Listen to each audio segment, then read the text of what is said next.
This ceramic installation was put together by Philip Hardacre, a local artist. He gave all the children and staff an individual tile for them to decorate. He fired it and then brought the tiles back to be coloured by the original makers.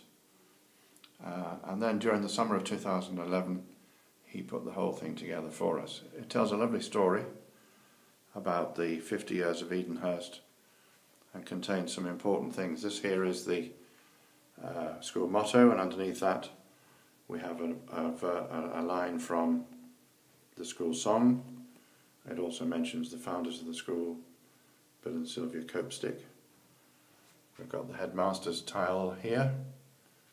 We've got the four houses, a reference to Philip, and we have some of the school values: endeavour, courtesy,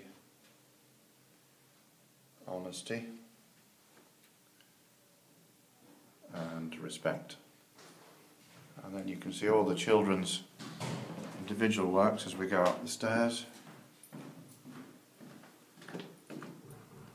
producing a very colourful display, really super memento to mark the 50th anniversary.